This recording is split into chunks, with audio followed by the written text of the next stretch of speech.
Assalamualaikum warahmatullahi wabarakatuh. Selamat siang, salam sejahtera untuk kita semua. Di sini, saya dengan rekan saya ingin membahas mengenai analisis penerapan keputusan investasi pada PT Bank Mandiri Persero Tbk. Sebelum masuk kepada pembahasan, izin memperkenalkan diri. Nama saya Utami Dewi. Dan di sini saya ditemani oleh rekan saya yang akan membahas pembahasan pertama, yaitu Nur Muhammad Ridho. Pembahasan yang pertama yaitu ada pendahuluan, beberapa hal yang perlu diperhatikan perusahaan untuk menentukan strategi manajemen perusahaannya, yaitu pengambilan keputusan investasi, perencanaan investasi, pengembangan usaha, dan pengambilan risiko investasi. Proses keputusan investasi merupakan proses keputusan yang berjalan selama periode tertentu sampai tercapai keputusan investasi yang terbaik menurut Tandelin 2001. Investasi di bisnis perbankan merupakan alternatif yang dapat memberikan return yang cukup signifikan. Para investor dalam menanamkan sahamnya berharap akan mendapatkan pengembalian yang menguntungkan atau return. Selain return yang menjanjikan, investasi di perbankan juga mempunyai risiko. Terdapat beberapa faktor yang mempengaruhi risiko dan hasil pengembalian dari saham biasa, antara lain kondisi keuangan perusahaan, situasi bisnis, dan keadaan ekonomi nasional suatu negara, inflasi, tingkat suku bunga deposito, kebijakan fiskal dan moneter yang berlaku, serta mekanisme pasar. Yang selanjutnya ada tujuan. Penelitian ini dilakukan untuk mengetahui kelayakan investasi yang ditanamkan pada PT Bank Mandiri Persero Terbuka yang terdaftar di Bursa Efek Indonesia, serta penerapan keputusan investasi pada PT Bank Mandiri Persero Terbuka. Selanjutnya ada manfaat. Yang pertama, memberikan pemahaman yang lebih baik tentang proses pengembalian keputusan investasi saham di PT Bank Mandiri Persero Terbuka. Yang kedua, memberikan pandangan yang lebih jelas tentang kelayakan investasi yang ditanamkan pada PT Bank Mandiri Persero Terbuka. Yang ketiga, menunjukkan bahwa analisis fundamental digunakan sebagai dasar dalam pengambilan keputusan investasi saham pada PT Bank Mandiri Persero Terbuka. Dan yang terakhir, menunjukkan bahwa analisis kelayakan investasi layak diterima berdasarkan metode PP, PI, NPV, dan IRR. Selanjutnya, ruang lingkup. Dalam penelitian ini, kami mengambil objek penelitian pada PT Bank Mandiri Persero Terbuka. Ruang lingkup ini mencangkup analisis proses pengambilan keputusan investasi saham dengan fokus pada penggunaan analisis fundamental sebagai dasar pengambilan keputusan di PT Bank Mandiri Persero Terbuka. Penelitian ini bertujuan untuk menentukan kelayakan investasi yang dilakukan pada perusahaan yang terdaftar di Bursa Efek Indonesia atau BI dengan menggunakan metode payback period, portabilitas indeks, net present value, dan internal rate of return. Selanjutnya, konsep investasi.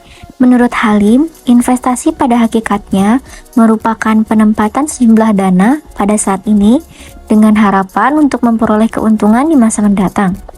Terdapat berbagai jenis produk investasi yang baik dan menarik untuk diikuti, yaitu investasi pada real asset seperti emas dan properti yang meliputi tanah dan bangunan, atau pada financial asset seperti valuta asing atau falas, saham, warrant, tabungan, deposito, dan sebagainya. Investasi ini dapat mendatangkan keuntungan yang besar, namun dibutuhkan modal dan waktu yang tidak sedikit, serta dibutuhkan keahlian dalam memilih lokasi yang strategis. Lalu, ada definisi saham. Saham merupakan satu-satunya produk investasi keuangan yang mempunyai ketidakpastian atau resiko. Saham adalah sertifikat yang menunjukkan bukti kepemilikan suatu perusahaan, dan pemegang saham memiliki hak klaim atas penghasilan dan aktiva perusahaan. Pendapat tersebut dikemukakan oleh Rushdin. Lalu, sekuritas jenis saham merupakan salah satu jenis sekuritas yang memiliki sifat marketable atau mudah diperdagangkan, sehingga cepat berpindah tangan serta memiliki sifat yang high risk, high return. Dengan arti, saham memiliki tingkat resiko yang tinggi dan tingkat pengembalian yang tinggi pula. Pembahasan selanjutnya yaitu ada faktor yang mempengaruhi keputusan investasi. Keputusan investasi dipengaruhi oleh beberapa faktor, baik dari dalam investor atau internal maupun dari luar atau eksternal. Berikut beberapa faktor yang perlu dipertimbangkan. Faktor internal, yaitu ada tujuan investasi, keuntungan, menjaga kekayaan, tujuan non-finansial, bisnis, sosial. Selanjutnya ada profil risiko, toleransi investor terhadap risiko atau tinggi rendah. Selanjutnya ada jangka waktu investasi, jangka panjang, dan jangka pendek. Ada pengetahuan dan pengalaman, pemahaman dan pengalaman investasi. Yang terakhir ada kondisi keuangan, pendapatan, pengeluaran, dan kekayaan bersih. Selanjutnya ada faktor eksternal, yaitu kondisi ekonomi makro, pertumbuhan ekonomi, inflasi, suku bunga. Selanjutnya ada kondisi industri, persaingan, tren teknologi, regulasi. Yaitu ada kinerja perusahaan, laba bersih, dividen, prospek pertumbuhan. Selanjutnya ada risiko politik, stabilitas politik, kebijakan pemerintah, dan gejolak sosial. Dan yang terakhir ada risiko pasar, pergerakan harga pasar secara keseluruhan. Selanjutnya ada metode analisis kelayakan investasi menurut Umar 2007 halaman 197 sampai 201. Alat analisis kelayakan investasi yang digunakan pada penelitian ini adalah menggunakan metode dengan rumus sebagai berikut. Yang pertama ada metode payback periode atau PP. Metode analisis kelayakan investasi yang berfokus pada waktu yang dibutuhkan untuk memperoleh kembali modal awal, yaitu dengan rumus payback periode nilai investasi dibagi kas masuk bersih dikali 1 tahun. Selanjutnya ada metode NPV atau Net Present Value. Metode analisis kelayakan investasi yang digunakan untuk menilai nilai sekarang dari arus kas bersih masa depan suatu proyek atau investasi dengan mempertimbangkan nilai waktu uang. Metode NPV menghitung berapa banyak nilai proyek di masa depan. Jika hitung dengan nilai uang hari ini, NPV sama dengan total preset value aliran kas bersih dikurang total preset value investasi. Yang ketiga ada Profitabilitas Index atau PI. Metode Probability Index atau PI adalah salah satu metode analisis kelayakan investasi yang digunakan untuk menilai probabilitas suatu proyek atau investasi. Metode ini menghitung rasio antara nilai sekarang dari arus kas bersih masa depan dengan total investasi awal. Dengan rumus PI sama dengan total PV kas bersih dibagi total investasi. Yang terakhir ada metode Internal Rate of Return atau IRR. Metode Internal Rate of Return atau IRR adalah salah satu metode analisis kelayakan investasi yang digunakan untuk menghitung tingkat pengembalian internal dari suatu proyek atau investasi. Dengan kata lain, IRR adalah tingkat diskonto yang membuat nilai sekarang bersih atau NPV dari suatu proyek sama dengan 0. Dengan rumus IRR, nilai investasi dibagi kas masuk bersih dikali 100%. Lalu di sini ada fungsi dan tujuan investasi. Fungsi investasi yaitu untuk suatu pengeluaran untuk membeli barang modal dan sebuah peralatan produksi yang bertujuan untuk mengganti dan menambah suatu barang modal dalam suatu perekonomian yang akan digunakan untuk memproduksi barang dan jasa di masa depan. Pendapat tersebut dikemukakan oleh Sudono. Dan terdapat kurva pada fungsi investasi, yaitu kurva yang menunjukkan sebuah hubungan antara tingkat pendapatan nasional. Kemudian, tujuan investasi di sini yaitu untuk mendapatkan sebuah pendapatan yang tetap dalam setiap periode, yaitu antara lain seperti bunga, dividen, royalti, dan sebagainya.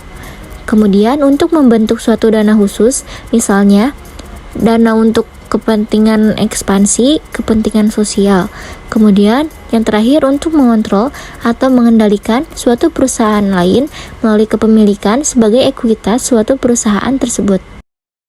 Masuk kepada profil PT Bank Mandiri Persero Tbk. PT Bank Mandiri Persero Tbk sering disingkat menjadi Bank Mandiri, adalah salah satu badan usaha milik negara atau BUMN Indonesia yang bergerak di bidang jasa keuangan. Bank Mandiri saat ini merupakan salah satu bank terbesar di Indonesia dilihat dari aset, pinjaman, dan simpanan. Bank Mandiri merupakan salah satu perusahaan perbankan terbesar di Indonesia yang sahamnya listing di Bursa Efek Indonesia atau Indonesia Stock Exchange. Saham ini merupakan salah satu saham terbaik karena PT Bank Mandiri Persero Tbk atau yang sering disebut Bank Mandiri adalah pemain lama dan merupakan salah satu market leader dalam bidang perbankan di Indonesia. Sahamnya mayoritas dimiliki oleh pemerintah dengan komposisi kepemilikan saham 70% dan publik 30%. Didirikan pada tanggal 2 Oktober 1998. Saham Bank Mandiri atau BMRI merupakan salah satu saham yang sangat berpengaruh terhadap pergerakan IHSG atau Indeks Harga Saham Gabungan. Hal ini dipengaruhi oleh saham perusahaan Bank Mandiri atau BMRI yang dimiliki public free float relatif kecil. Sementara kapitalisasi pasarnya cukup besar sehingga Perubahan harga saham perusahaan tersebut berpotensi mempengaruhi pergerakan IHSG atau indeks harga saham gabungan. Untuk penjelasan selanjutnya yaitu ada studi kasus analisis kelayakan investasi pada PT Bank Mandiri Persero Terbuka yang terdaftar di Bursa Efek Indonesia atau BEI pada periode tahun 2013 sampai 2017. PT Bank Mandiri Persero Terbuka adalah salah satu perusahaan terkemuka di sektor perbankan di Indonesia. Dalam melakukan analisis kelayakan investasi, PT Bank Mandiri Persero Terbuka menggunakan metode payback period, probabilitas index, net present value, dan internal rate of return.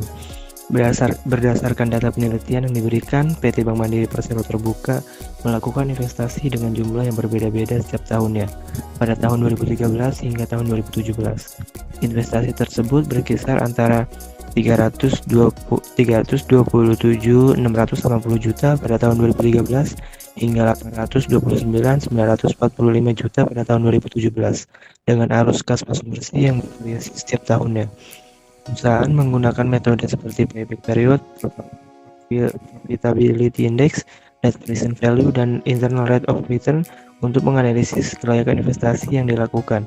Indeks probabilitas bervariasi setiap tahunnya dengan nilai seperti 2,43 pada tahun 2013 dan 5,40 pada tahun 2017.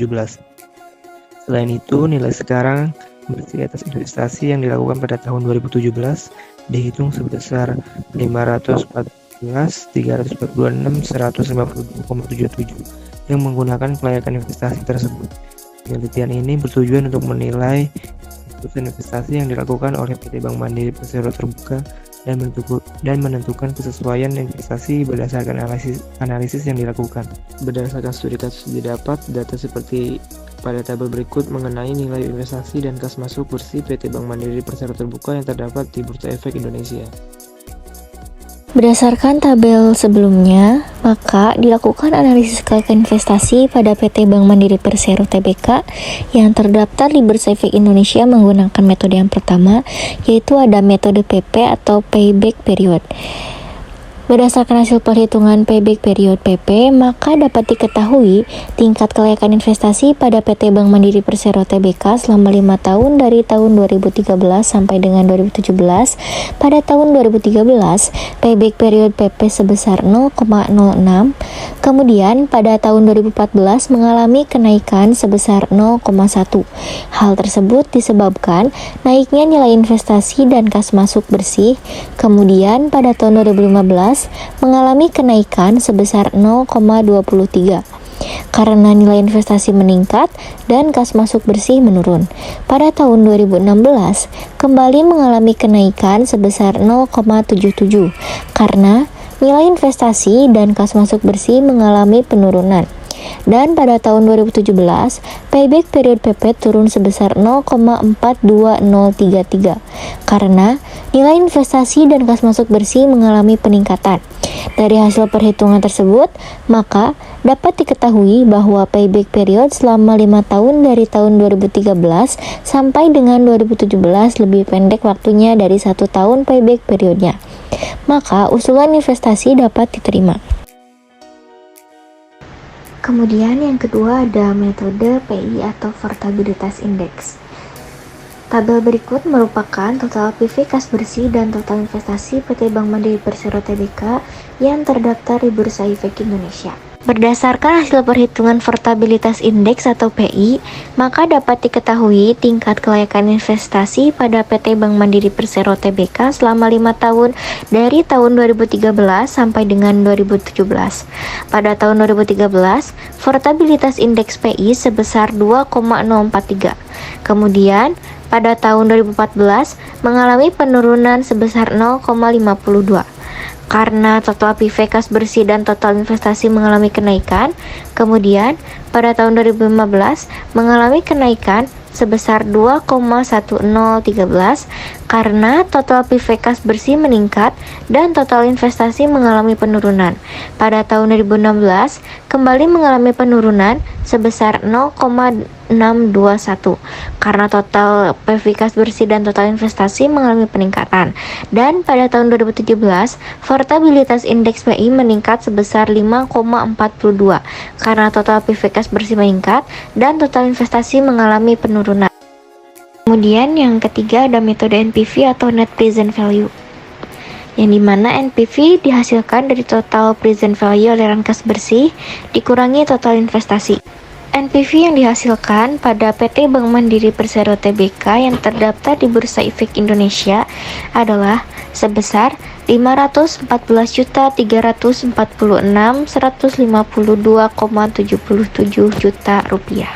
Berdasarkan perhitungan tersebut, maka dapat diketahui tingkat kelayakan investasi pada PT Bank Mandiri Persero Tbk selama 5 tahun dari tahun 2013 sampai dengan 2017 dapat diterima karena net present value NPV-nya lebih dari 0.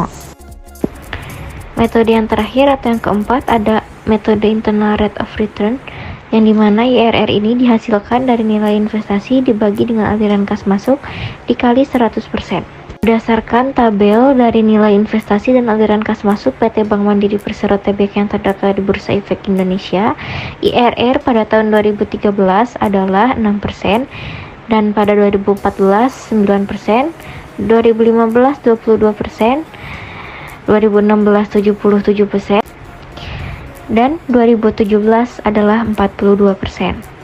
Berdasarkan hasil perhitungan Internal Rate of Return IRR, maka dapat diketahui tingkat kelayakan investasi pada PT Bank Mandiri Persero Tbk selama 5 tahun dari tahun 2013 sampai dengan 2017 proyek tersebut diterima. Masuk kepada kesimpulan, berdasarkan penelitian yang dilakukan terhadap PT Bank Mandiri Persero Tbk menggunakan metode analisis kelayakan investasi seperti payback period, portabilitas index, net present value, dan internal rate of return selama periode tahun 2013 sampai dengan 2017, dapat disimpulkan bahwa investasi pada PT Bank Mandiri berdasarkan hasil perhitungan net present value NPV adalah lebih dari 0, yang dimana hal tersebut menunjukkan tingkat kelayakan investasi PT Bank Mandiri Persero Tbk tersebut layak diterima. Penilaian kelayakan investasi ini sangat penting untuk mengevaluasi potensi keuntungan di masa depan. Metode yang digunakan dalam pengambilan keputusan investasi pada PT Bank Mandiri Tbk adalah dengan menggunakan metode alat analisis dan pendekatan fundamental. Kemudian, saran dari analisis berikut yaitu penilaian kelayakan investasi merupakan langkah penting dalam pengambilan keputusan investasi. Saran yang dapat diberikan adalah agar perusahaan terus memantau dan mengelola investasi dengan cermat, serta melakukan evaluasi secara berkala untuk memastikan bahwa investasi yang dilakukan memberikan hasil yang optimal. Cukup sekian yang bisa kami sampaikan mengenai analisis keputusan investasi pada PT Bank Mandiri Persero Tbk yang terdaftar di Bursa Efek Indonesia. Mohon maaf apabila ada kesalahan dan kekurangan dalam penyampaiannya. Atas perhatiannya kami ucapkan terima kasih. Wassalamualaikum warahmatullahi wabarakatuh.